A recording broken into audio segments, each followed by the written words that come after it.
Salut les gens!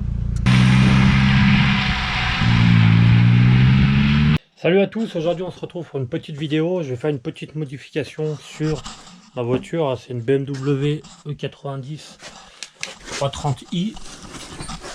Ceux qui font 258, pas les 272, plein de problèmes. Donc alors l'ancien proprio avait fait un manchon raccord avec 3 tubes de diamètre à la ZEB. Le problème c'est que ça ne tient jamais, ça fait que de tourner. Et il avait cassé aussi une patte de cylindre bloc. Du coup, mon objectif c'est d'enlever cette grosse gamelle qui fait du poids pour rien, ça sert à rien.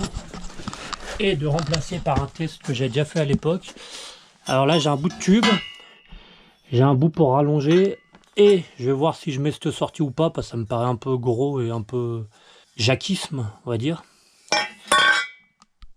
Donc alors, niveau outillage, on a pris un cric, 4 chandelles, des grippants, graisse, grosse boulonneuse, petite boulonneuse, disqueuse, cliquet, un sac d'outils en vrac où c'est que des clés bien utiles, le petit chariot à Mendes, un trépied pour faire quelques plans, et après il faudra poste à souder, les baguettes, etc. Donc voilà. Donc dans un premier temps, je vais vous faire écouter le bruit actuel du silencieux. Donc là c'est parti, je vais démarrer. La voiture est presque froide et vous allez voir le bruit que ça fait avec le silencieux d'origine.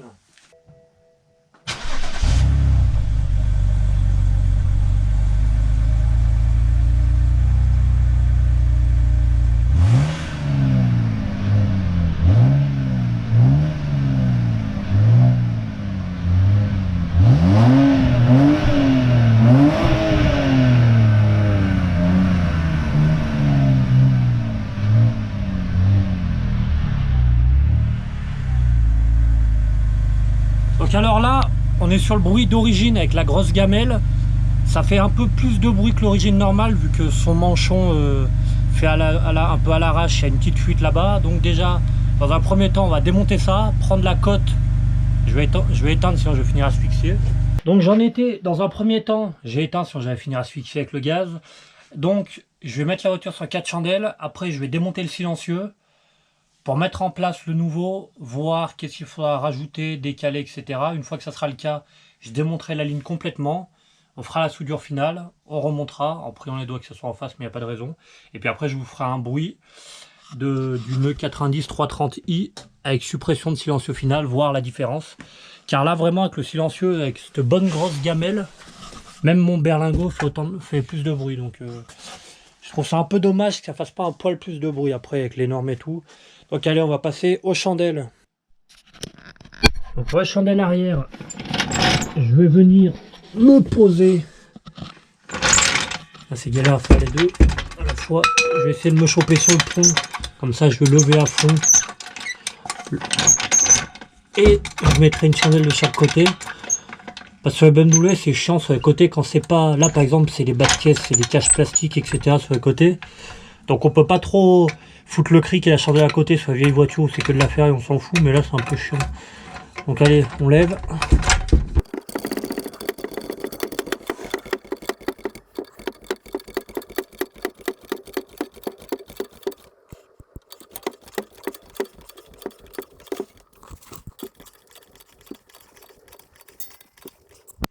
Du coup, je sais pas comment ça va rendre, parce que c'est un peu galère de lever complètement l'arrière de la voiture en forçant qu'à une main, filmer, essayer de cadrer avec l'autre main.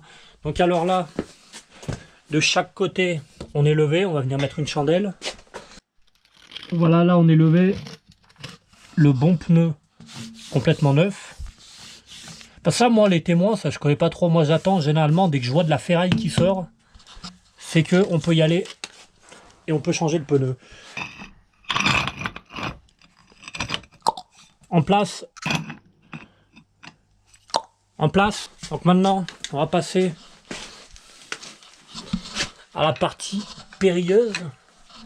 Faut que j'arrive à débloquer. Voilà, maintenant, tout en débloquant, on regarde que les chandelles appuient toujours au bon endroit, qu'il n'y ait pas de problème technique. Donc voilà, là le cric descend. Moi, ce que je fais toujours avant de passer sur la voiture, j'essaie de la secouer un peu. Là, elle ne bouge pas du tout, donc c'est pas mal. Donc le cric qui va venir là, Ne vous inquiétez pas, c'est pas une fuite, c'est l'eau de la pluie. Donc on va passer au démontage du manchon de Mendes, fait par l'ancien proprio, qui aurait mieux fait de rien faire.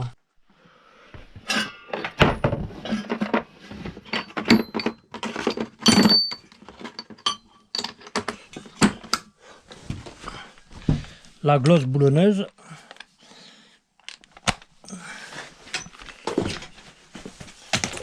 Le chariot à Mendes, on se met dessous.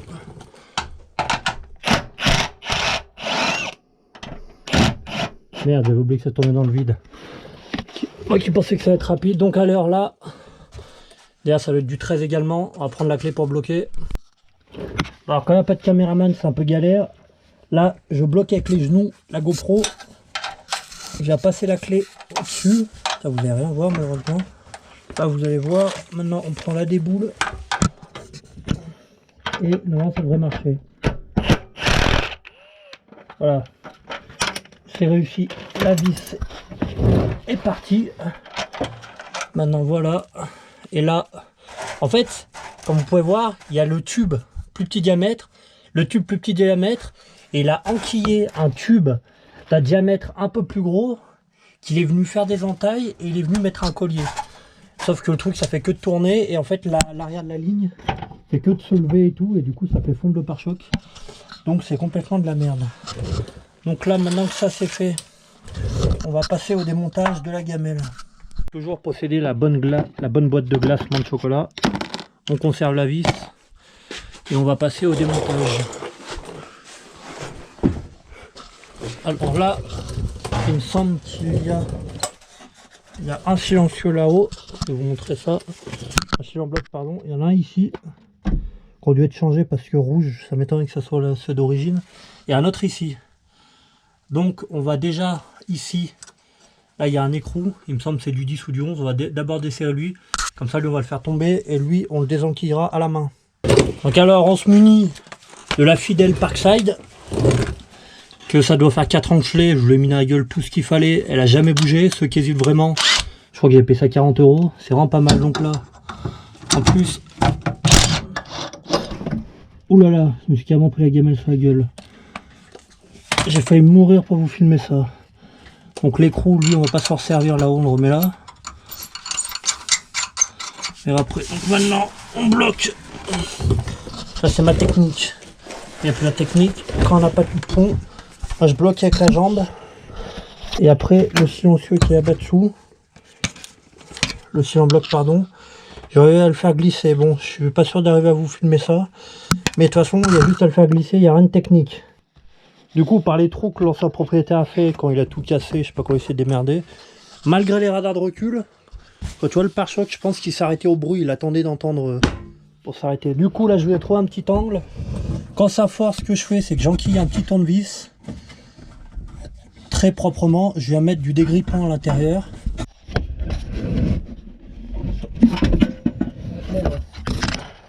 C'est fini. La ligne est tombée directement au sol. De toute façon, ce tas de merde, je ne vais pas le conserver. Je vais conserver juste un cylindre bloc, je vais prendre sur meilleur état. Il y a le système de valve avec la durite. Là, il y avait la découpe. De ce côté, il l'a fait. Enfin, et encore, c'est pas très droit. Là, on voit. Je sais pas si vous allez voir. On voit ici, il y a une pointe là qui dépasse. Donc voilà. Cette grosse gamelle, on va la dégager. Alors, pour revenir à son bricolage, je vais vous montrer ça. Voilà. J'ai l'impression qu'il y a même deux tubes encastrés au milieu. En fait, il y a deux tubes fins qui ont été mis, ils sont en train de se décomposer limite. C'est galère à voir avec cette lampe de merde. Donc vous pouvez voir. Donc alors ça, je vais conserver le collier qui peut toujours servir pour faire du bricolage, pas sur une voiture. Et le tube ira à la poubelle. Je vais venir mettre mon tube à cet endroit là. Il faudra qu'après je vais faire des repères pour pas souder sur la voiture, j'ai pas envie de démonter la batterie.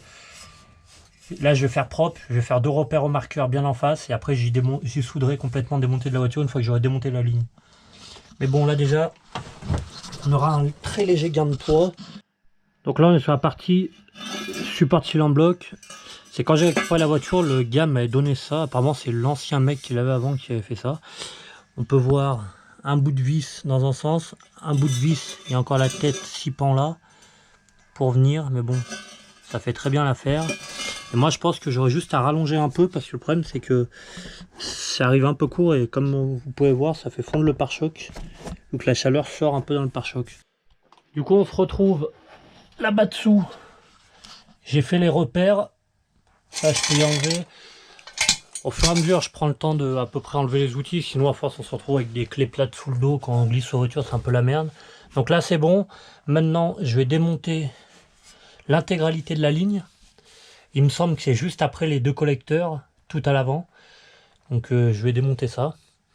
Je vais le démonter avec vous et après on passera au pointage, à la soudure, remontage, on testera le bruit. Le début de la ligne à démonter c'est ici. Après il y a deux supports. Il y a la plaque un peu qui fait anti-torsion au milieu, qu'il faudra démonter. Toujours bien faire attention, comme là par exemple, quand on lève à l'avant, la voiture ça fait basculer sur la gauche, du coup la chandelle ne touche plus. Du coup au fur et à mesure il faut la monter un peu. Là je monte d'un cran. Comme ça si jamais ça se met à riper, la chandelle est toujours au plus proche de la caisse. Et ça vous évitera, surtout pour vous, mais surtout pour la caisse, de l'abîmer fortement. Donc là on est arrivé en haut. Là, on remonte d'un cran. Je suis venu mettre sur le triangle de berceau, enfin sur le... C'est pas le berceau, c'est le triangle qui fait renfort, anti-croisement de la caisse, on va dire plutôt. Donc maintenant, on descend délicatement, on enquille dans le trou. Et on y va tout doucement pour pas faire de choc. Et toujours vérifier que ça ne t'oriente. Merde, voilà. J'ai fait la connerie de ne pas faire. Et là, la caisse est en équilibre. Enfin, elle n'est pas en équilibre, elle est bien posée, vu que le cric, on n'en a plus besoin. Bien évidemment, ne jamais faire ce que je fais, avec la chandelle à monter dans le vide. Mais bon, c'est fait, c'est fait. Donc là, on se retrouve dessous. Je viens de voir un truc qui me fait moins rire. La gueule des vis, qui n'ont probablement jamais été démontées. Je pense que je vais m'amuser à démonter ça. Je vais déjà bourrer de dégrippant. Et après on va essayer. J'espère que la vis elle tourne pas derrière, que c'est soudé de manière que je puisse faire à la boulonneuse sans me faire chier à bloquer derrière. Mais on va voir ça. Quand on se retrouve, on va essayer de démonter le dégrippant un peu agi. Ça fait 2-3 minutes. Moi je pense toujours à mettre des gants une fois que mes mains sont toutes sales. Mais c'est mieux d'y penser avant. On va essayer la première vis, voir ce que ça donne. Première vis là-dessous. Je sais même pas si je vais y arriver à filmer en même temps. Allez, on va essayer. Putain, miracle. La première, on va essayer la deuxième. Elle est complètement morte l'empreinte. Putain, fou la mort. La petite vis.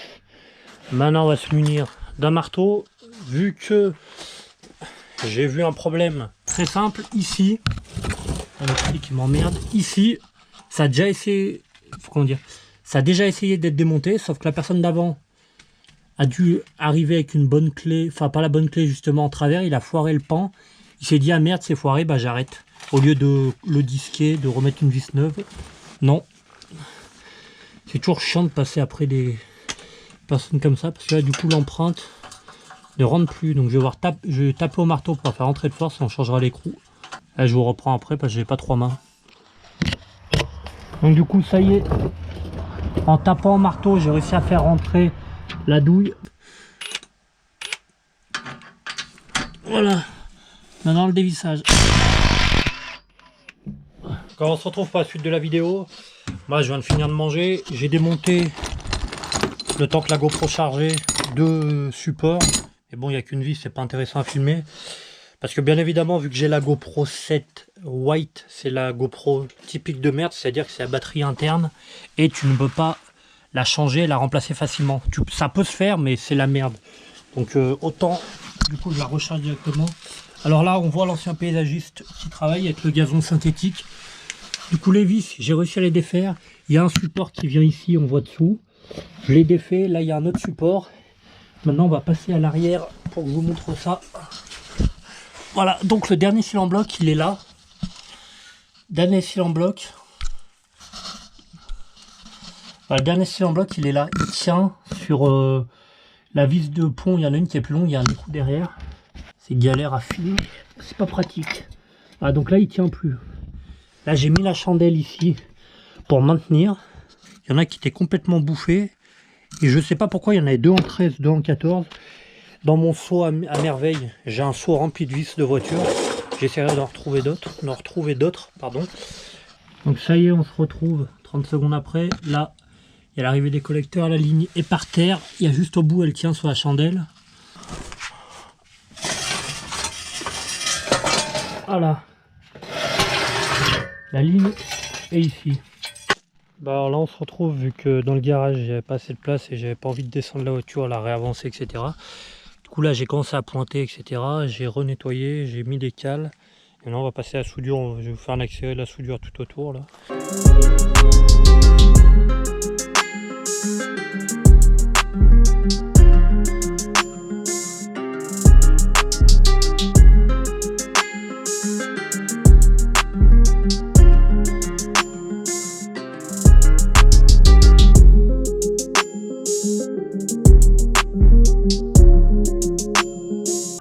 L'esthétique, vu à quoi sert la voiture,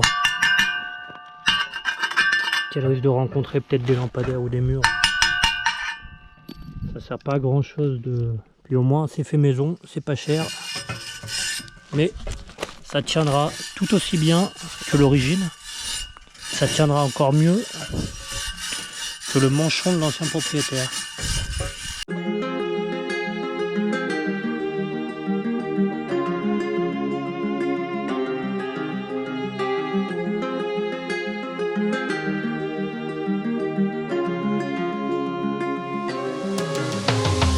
Alors on met le support avec le doigt, on vient étaler un peu de graisse sur le filetage. Alors à l'arrière on va venir remettre ce cil en bloc maintenant. Donc là on passe à la plaque de renfort mi-châssis. Contrairement au E36 qui a 4 vis, là il y en a 8. On met un peu de graisse au bout, on va essayer de l'étaler légèrement sur le filet. Après on visse à la main déjà dans le premier temps les 8 vis. Je ne voulais pas tout filmer, tout le remontage, parce qu'à une main, j'avais clairement l'impression de filmer de la merde et de me faire chier comme pas possible. Donc alors, j'ai surtout fait cette vidéo pour que vous puissiez voir le bruit avant-après, la différence. Comme ça, s'il y en a qui veulent se lancer, le faire eux-mêmes, le faire faire ou acheter un truc déjà tout fait. Alors là, la sortie, c'est sûr que ça fait 318i par rapport au pare-choc d'origine avec la grosse double sortie. Mais ça j'aime bien cette sortie, parce que ça fait sortie, c'est spécial, c'est dédicace aux Jean-Kevin, c'est-à-dire à ceux qui vont être derrière avec leur saxo. Ouh là là, lui il a une 318i, lui je vais le manger dans la ligne droite. Et pas du tout en fait. Donc voilà, pour l'instant je vais laisser comme ça parce que la grosse sortie elle est trop grosse. Et j'ai pas envie de rajouter juste un petit bout, ça va faire dégueulasse, il faudrait que je recoupe plus loin et que je refasse comme tout bon mécano. Si vous êtes un bon mécano, il vous reste forcément des vis. C'est une plaisanterie, ça c'est les vis du support de cil en bloc qu'il y avait sur la grosse gamelle que je vais pas remettre du coup vu que là j'ai qu'un support. Donc là on va passer au démarrage avec le silencieux arrière supprimé.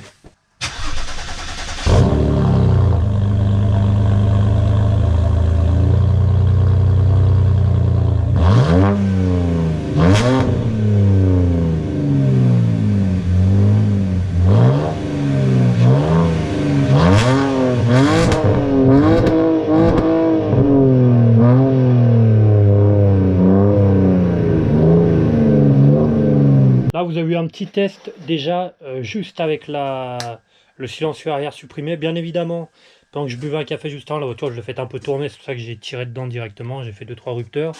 Donc là après ce que je vais faire, c'est que je vais me changer pour pas cradosser l'intérieur. Et on va aller faire un essai plus dans la montagne par là-haut.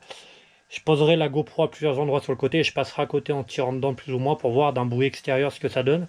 Et après c'est vrai que le 90 c'est vraiment, je trouve, bien insonorisé par rapport à ma 206 GTI. Parce que la 206 GTI c'est insonorisé de rien du tout. Ça c'est déjà pas mal du coup. Vraiment, même avec le pot comme ça, quand j'avais testé la dernière fois, En roulant normal, on n'entend pratiquement pas une différence de l'intérieur.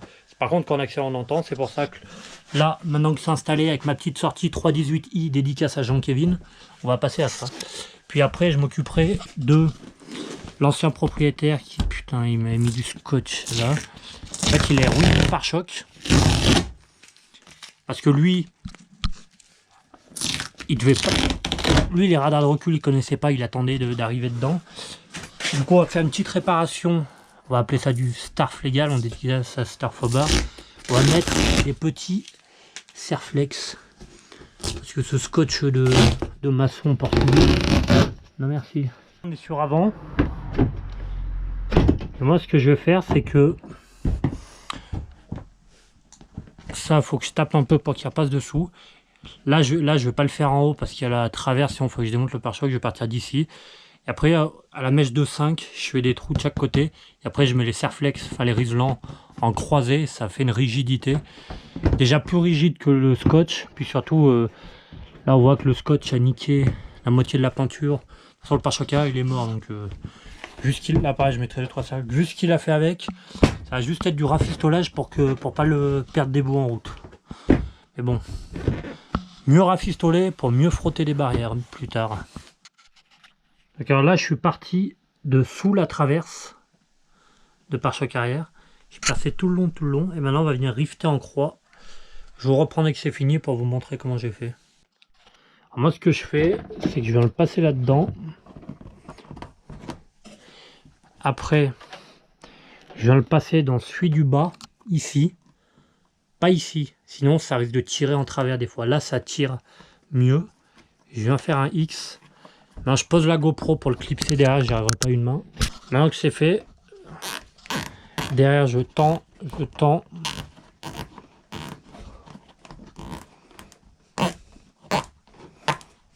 Et maintenant, voilà, là je viens tendre. Et après, je fais l'effet inverse. C'est-à-dire que je passe dans le bas ici. Et je vais ressortir dans le haut. Voilà, et après je fais ça tout le long de manière à faire un X. Et là je peux vous dire que là quand vous tapez, vous voyez le pare-choc qui bouge en un bloc. Alors voilà, ça c'est la petite réparation. Croisé tout le long. Ça c'est la grosse répa.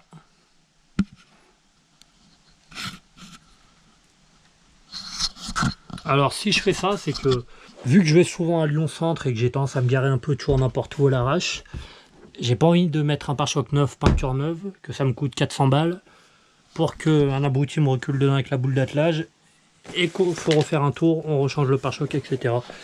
Puis vu que j'ai tendance un peu à faire le con, on sait jamais quand ça finit, du coup cette réparation ira très bien. Donc alors là, j'allais aller vous faire des plans d'accélération niveau bruit, mais j'ai eu un problème. L'amortisseur s'est littéralement cassé en deux ici. En même temps, c'est ceux d'origine, du coup, je viens de le ressouder. En attendant de recevoir ceux que je viens de commander. Et ça fera parfaitement l'affaire. Comme ça, on va quand même pouvoir faire les tests du bruit de la petite ligne. De la semi-ligne arrière, plutôt, on va dire. Alors, on fait une petite pause café. Ça y est, l'amortisseur est en place. Je l'ai refixé en bas, la coupelle du bas, la coupelle du haut dans le coffre. Ça ira très bien en attendant que je reçoive les nouveaux. Et ça permettra surtout de faire le test pour la suppression de silencieux arrière. Maintenant, on remet la roue et on va partir faire un test.